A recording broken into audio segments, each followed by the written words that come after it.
the price of progress. They were taller, healthier, suffered fewer diseases. That was the life of our ancestors before agriculture. We call agriculture humanity's greatest leap forward, a shining moment of progress that gave us civilization itself. But what if it was actually history's biggest mistake? Around 12,000 years ago, humans all over the world began to do something radically new. In places like the Fertile Crescent, China, and Mesoamerica, we stopped roaming and started settling down. We domesticated plants like wheat and rice, and animals like goats and pigs. For the first time, we became farmers. This shift, the agricultural revolution, allowed our population to absolutely explode. From a few million people scattered across the globe, we grew into the billions that populate the planet today. This sounds like a success story, right? More food, bigger societies, the foundation for everything we have now. But the influential historian and geographer Jared Diamond famously called it the worst mistake in the history of the human race. A bold claim. Why would he say that? To find the answer, we have to look at the bones. Archaeologists who study ancient skeletons have found a surprising and unsettling pattern. The skeletal remains of early farmers often show them to be shorter and less healthy than their hunter-gatherer neighbors. These bones tell a story of struggle, showing more signs of malnutrition, iron deficiency, anemia, and severe dental problems like cavities and abscesses, which were rare among foragers. So what went wrong?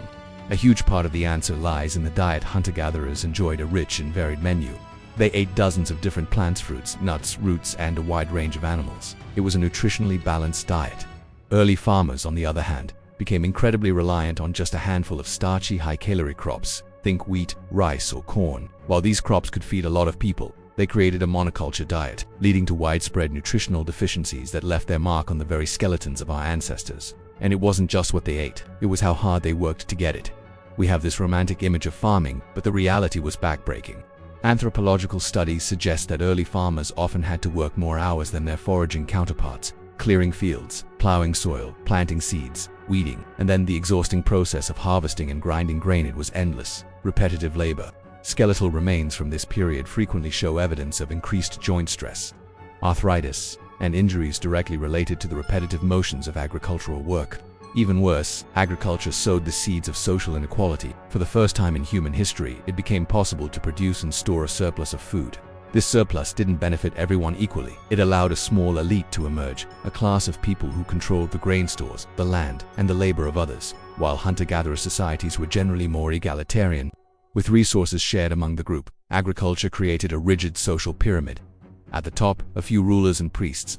At the bottom, a vast majority of peasant farmers whose lives were defined by toil. This was the birth of class division, a structure that has defined most of human civilization ever since. So, if farming led to poorer health, harder work, and greater inequality, why on earth did we stick with it? Why didn't our ancestors just walk away and go back to the forest? It's a huge question, and perhaps the best answer is that it was a trap. The historian Yuval Noah Harari calls this the luxury trap. It didn't happen overnight. The initial shift to farming might have seemed like an easy choice, a small luxury. Maybe it was just about supplementing the diet with a reliable patch of wheat. But this little bit of extra food security had an unintended consequence. It led to a population increase. More children survived infancy. But more children meant more mouths to feed. To feed them, you had to plant more wheat. To plant more wheat, you had to clear more land and work even harder. It created a feedback loop. Each generation was born into a world more dependent on farming than the last, and soon, the memory of a different way of life faded. The luxury had become a necessity, and there was no going back. This new, settled life brought a whole host of other problems our ancestors had never faced. Crowded, permanent villages became breeding grounds for infectious diseases.